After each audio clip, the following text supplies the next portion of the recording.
My friend and I came walking here yesterday morning with Daisy Dog, and she referred to this place as a cathedral of trees. I quite like that. I like that very much. Yes. Tall, straight, organic, protective, majestic. There's a word you would use in a cathedral, isn't it? Majestic. Draws the eye up to the sky and to whatever is beyond, which we are in the habit of calling heaven, aren't we? We don't know what we mean by that, but it sort of lifts both the eyes and the spirit heavenwards. Heavenly woods, heavenwards, heavenwards.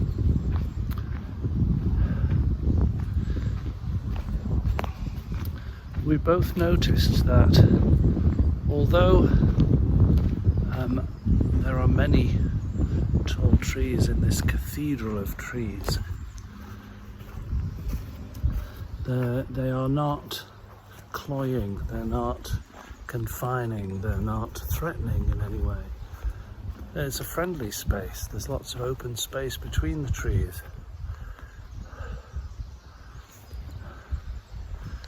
And of course, wherever there is light at ground level, we'll get ferns, and I've noticed there are little oak trees and I guess Douglas pine trees, beech trees perhaps growing.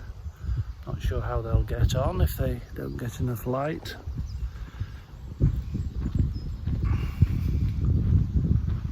This one has managed so far. Have a look at this one.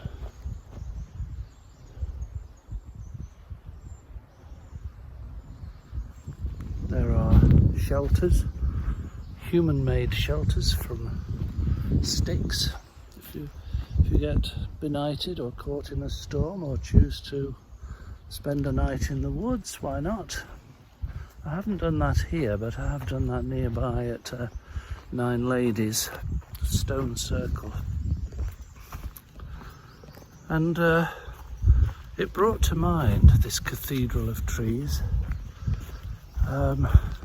Gaudi's Sagrada Familia Cathedral in Barcelona, which you may have visited also, and how in his wild imagination, instead of plain straight stone staunches and pillars,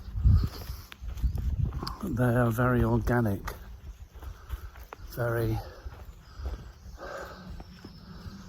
twisted isn't the word, spirally. I was very taken, very moved by the architecture of Sagrada Familia.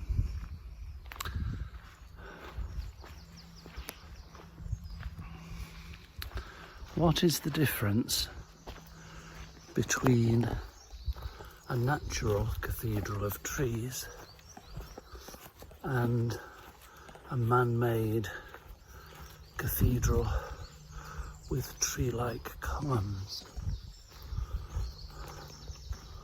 What do they have in common? And what do they have in different? Well, it's easy to suggest that the trees have no designer. They're natural. You could say effortless. How on earth does the seed have within it everything it needs? Not just physically, microbiotically, cellularly, but intentionally. How does it know it is the seed of a tree? We sort of take it for granted, don't we? That seeds or matter, organic matter, is dumb matter. Is, now that we have broken it down under our microscopes and our spectrometers, and we've analysed its chemical contents, we've sort of sucked the life out of the tree. We think we know what it is, but do we? That's why I have recently ordered a book recommended by several people called, I think it's called The Secret Life of Trees. And spoiler alert, I've not read it yet, how can it be a spoiler alert? I anticipate, we all know that there is the part of the tree we see, in this case 80 or 100 feet of trees and leaves, trunks and leaves, but of course there's the bit that we don't see, which is the underground, the roots. And I'm anticipating this, in The Secret Life of Trees, we will discover that the roots get up to mischief, entangled underground, and indeed message each other for sources of, I guess, water, or to avoid predators. Not very fungi. So I'm looking forward to that after I've finished being a human. But what we don't tend to associate with treedom or seeddom is any human quality for natural reasons.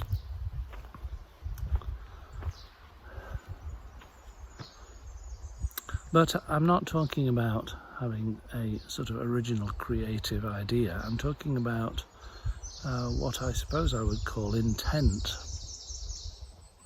It seems too flippant, simplistic, evasive to me to simply accept that a seed of a huge tree like this, it just knows, it's brute, it's ignorant of its own power, its own potential, but that doesn't sound right to me.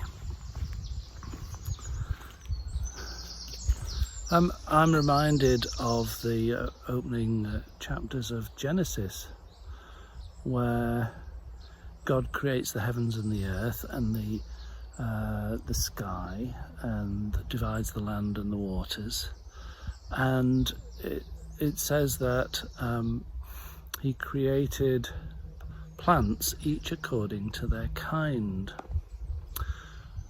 I wonder if Rupert Sheldrake has that in mind, each according to their kind, in his theory of morphic resonance.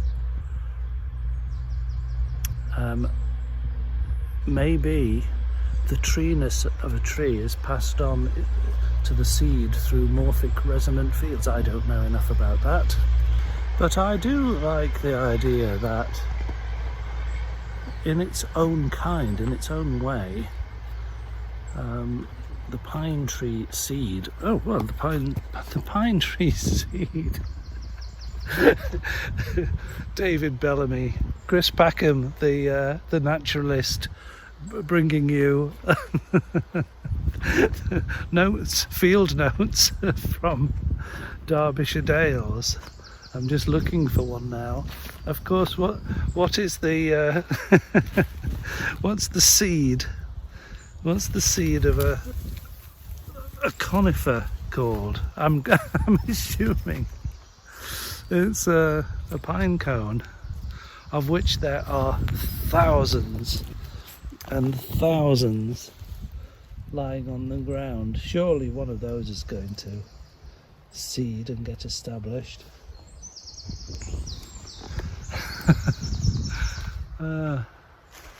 There's a lovely wren just perched on the branch above us here. Flown off. So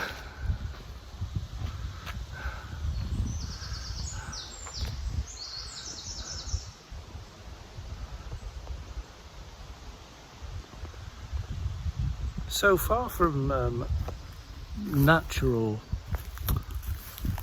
seeds and trees being dumb, I think they are infused with the divine, I would say, the benign divine. They know who they're going to be, even if they don't consciously think about it. Anil Seth, the neuroscientist, who loves his scanners, his fMRI scanners of the brain, his contention is that we have unravelled, we have drawn back the veil of the answer to the question, what is life? Because from a materialist or physicalist point of view, to him and to many others in our modern scientific world, life is nothing other than DNA, proteins, molecules, carbon-based life forms. But I disagree, Anil. That's the mechanism, that's the how, really, not the what or the why. What is it in a seed that knows it's going to be a 100-foot Douglas pine tree? I think it's something more to do with intent, a sort of built-in intent, a sort of self-knowing, if there is such a thing, of natural elements. Anyway, that's as far as I've got this morning. See you later.